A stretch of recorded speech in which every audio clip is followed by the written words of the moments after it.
we are going to learn some things today. You're going to be challenged, and we're going to have fun. And if you're not having fun, then let's check in and find out why.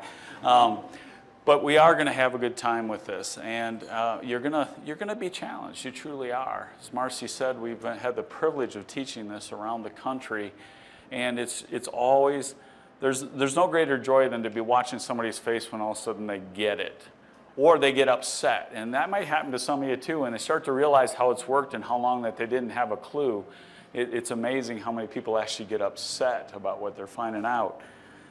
See, what we found out as we travel around the country is that it's not what you know about money that's the problem. It's what you think you know that just isn't so that's the problem. See, there's a lot of ways that money works, and the vast majority of the money information you have and how money works is actually in how that it works for you inside the system and how it helps the system work. It's not necessarily everything that you need to know about money for your own benefit or for your own wealth creation. And there's some tools out there that were created and then put kind of out of reach for us. And we're going to look at some of that in a couple minutes.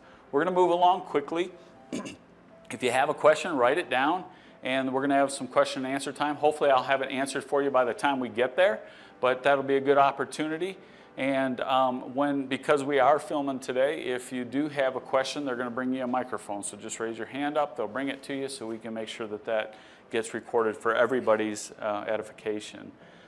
So as I said, as we're traveling, we're finding out the one consistent story everywhere we go, and that's that people feel like they're on a financial hamster wheel. That they just got to keep churning it out, churning it out, churning it out. Now, the reality is, you know, when I was growing up, my parents gave me a great gift. They told me I could have or be or do anything I wanted if I was willing to work hard enough. Well, there's a double-edged sword to that. The other side is there's a limit to how hard you can work, how long, and how fast.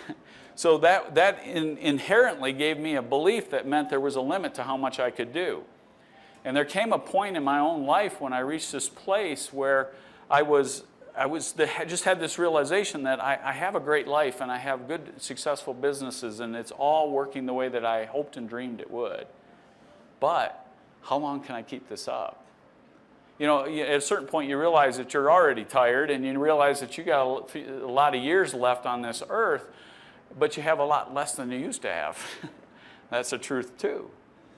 And as I sat there thinking about it, you know, and it was really triggered for me in 2007, 8, 9, and 10 when the economy took, you know, one of the most recessionary periods that we've had certainly in my lifetime. And maybe not in Hazel's, but in my lifetime it was the worst one we had. So Hazel and I had a chance to talk yesterday, and she was telling me about going through the Great Depression and knows what that really looks like and the things that she brought out of that as lessons. So as I sat there, I'm just having these realizations and realizing I'm not sure in order to get where I got to go that I'm going to be able to really keep churning it out that long. It wasn't shortly after that that I was with a group of men, all contractors. I come from a mechanical contracting background, worked in and started and sold, and then did mergers and acquisitions in the corporate side of the mechanical world. And so I met with these contractors, and we met quite often, and the conversation went to where it always seems to go, especially when we were talking about this bad economy. And this economy was messing with everybody equally, no matter what they had done right or wrong. See, the old saying is that the incoming tide raises all ships. But there's another truth to that, is an outgoing tide lowers all ships. Okay, now we of course want to survive that. We were very fortunate our companies all survived. All of these contractors were running multi-million-dollar companies, and all of them survived it, but all of us were affected equally, even though we hadn't done anything in our businesses to warrant that. One of the gentlemen made a statement that always came up, and it's about all those rich people. You know, how they steal and rob and cheat in order to have everything they have, because they seem to always be making money. Well, I got to be honest, that night I had enough. And I remember standing up and speaking specifically to one of the gentlemen that was very boisterous to the whole group, and I just simply said, you know what? I don't care what they're doing. But if it's legal, moral, and ethical, I'm going to figure out what it is, and I'm going to do it too. I'm going to quit complaining about what they have and figure out how they're getting it. because we know that the rest of us are all playing on the same playing field, and we're all ending up with the same results, and yet they have a different set of results. So something has to be going on there. And that started me on a journey to figure out how the elite wealthy actually think and use money differently than we do.